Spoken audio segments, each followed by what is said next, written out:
بسم اللہ الرحمن الرحیم۔ بہت دنوں سے یہ میں کلپ ڈھونڈ رہا تھا ڈاکٹر اسرار احمد صوفی صاحب کا، جس میں یہ مرزا علی انجینئر کی طرح صحابہ کے مراتب کو بھی بدل رہے ہیں اور شیعوں کو خوش کرنے کے لیے کس طریقے سے انہوں نے اسلامی تاریخ کو بدلی کر دیا۔ جہاں ان کے عقیدے کے اندر بھی خرابیاں ہیں، وہاں ان کے جو یعنی صحابہ کے مراتب میں بھی ان کا کنسپٹ کلیئر نہیں ہے۔ یہ خود سنیے اور پھر آپ کو پتہ چلے گا کس قدر انہوں نے سنایا ہے۔ آپ بھی جاننا چاہتے ہو کہ میں حضرت علی کو کہاں رکھتا ہوں؟ میرے نزدیک تمام صحابہ سے، تمام صلحاء امت سے، تمام اولیاء اللہ سے، تمام ائمہ دین سے، تمام محدثین سے، تمام فقہاء سے افضل ترین کون ہے؟ حضرت علی۔ لہذا زبان کو بہت سوچ سمجھ کر کھولنا چاہیے۔ سنا آپ نے، کہہ رہے ہیں کہ تمام صحابہ سے افضل ترین یہ علی رضی اللہ تعالیٰ کو رکھتے ہیں۔ حالانکہ بخاری کی روایت میں ہے کہ سارے صحابہ جو مراتب میں ابو بکر صدیق کو نمبر 1 سمجھتے تھے، اور ان کے بعد پھر عمر رضی اللہ تعالیٰ عنہ کا مقام تھا، پھر عثمان رضی اللہ تعالیٰ عنہ کا، اور باقی پھر صحابہ کے اندر کوئی مراتب نہیں رکھے جاتے تھے بخاری کی روایت کے مطابق۔ خود علی رضی اللہ تعالیٰ عنہ کے قول کے مطابق جب ان سے ایک ان کے اپنے بیٹے نے یعنی پوچھا،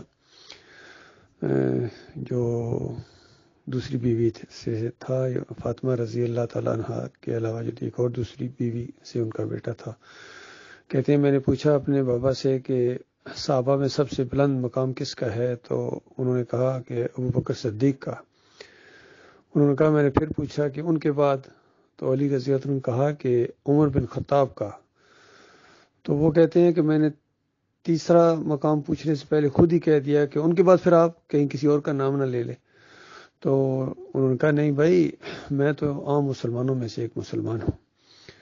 تو یہ معاملہ ہے، لیکن انہوں نے صحابہ کے مراتب بھی بدلی کر دیے۔ اصل میں ان کو نبی علیہ السلام کی بات کے اوپر بھی یقین نہیں ہے کہ نبی علیہ السلام کا کیا انداز تھا۔ اور علی رضی اللہ عنہ خود جب عمر رضی اللہ عنہ کا انتقال ہوا، فوت ہوئے، اور ان کا جب نبی علیہ السلام کے پاس ان کی تدفین ہونے لگی، تو خود عبداللہ بن عباس کہتے ہیں کہ میرے کندھے کے اوپر کسی نے ہاتھ رکھا اور میں نے پیچھے دیکھا تو وہ علی تھے۔ وہ کہہ رہے تھے کہ مجھے یقین تھا عمر یہاں ہی دفن ہوں گے ابو بکر صدیق اور نبی علیہ السلام کے ساتھ، اور وجہ یہ ہے کہ میں نے اپنی پوری زندگی میں اس طرح کے الفاظ اتنی کثرت کے ساتھ سنے ہیں نبی علیہ السلام کے منہ سے، کہ نبی علیہ السلام کہا کرتے تھے کہ میں ابو بکر اور عمر آ رہے تھے، میں ابو بکر اور عمر جا رہے تھے، میں ابو بکر اور عمر بیٹھے ہوئے تھے۔ تو یہ لفظ میں نے اتنی مرتبہ سنا ہے، تو مجھے پوری طرح یقین تھا کہ اب یہ دو قبریں تو ہیں یہاں، اور تیسری قبر بھی انہی کی بنے گی، عمر بن خطاب کی بنے گی۔ تو اس انداز سے ان صحابہ کی آپس میں محبتیں تھیں، لیکن ان رافضیوں نے اتنے پروپیگنڈے کیے، پھر وہ گانے بھی بنا دیے، قوالیاں بنائیں، علی دا پہلا نمبر، دما دم مست کلندر، یہ نہیں کہ ایجاد کردہ یہ نعتیں ہیں اور یہ قوالیاں ہیں، گویے۔ جب دین انہوں نے چھوڑا ہے تو ہر چیز انہوں نے بدلی کر دی، صحابہ کے مراتب بدلی کر دیے، اذان بدلی کر دی، کلمہ بدلی کر دیا انہوں نے، اور اذان بدلی کی، سب کچھ ان شیعوں نے بدلی کر دیا، تاریخ بدلی کی۔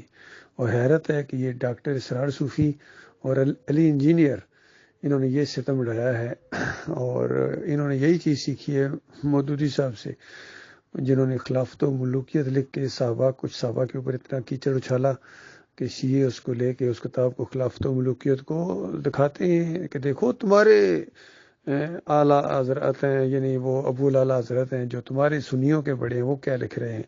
اور یہاں ایران میں جو سلیبس اس کے اندر یہ کتاب لگائی ہوئی ہے، تو خود سوچیے نئے لوگوں کی دماغوں کے اندر کیا گول کے ڈالا جا رہا ہے۔ تو جہاں ان کے عقیدے خراب تھے، چاہے مودودی صاحب ہوں، چاہے صوفی ڈاکٹر اسرار ہوں، چاہے یہ صوفی مرزا علی انجینئر ہو، وہاں ان کے یہ معاملات بھی بالکل خراب ہیں. صحابہ کے بارے میں ان کا کنسیپٹ ہی کلیئر نہیں ہے کہ صحابہ کے جو مراتب ہیں وہ اللہ تعالیٰ نے قرآن میں خود بیان کی ہیں، پھر نبی علیہ السلام نے اس کی تشریح کی، اور پوری زندگیاں ان کی اس بات کی گواہ ہیں کہ کون کس نمبر کے اوپر ہے. باقی علی رضی اللہ عنہ کا اپنا ایک مقام ہے، سب کچھ ہے، لیکن صحابہ کے اندر جو سب سے پہلا نمبر ہے وہ ابو بکر صدیق رضی اللہ تعالیٰ کا ہے.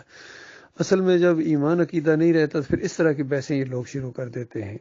اصل چیز یہ ہے کہ صحابہ کے ایمان عقیدے کے اوپر کون ہے.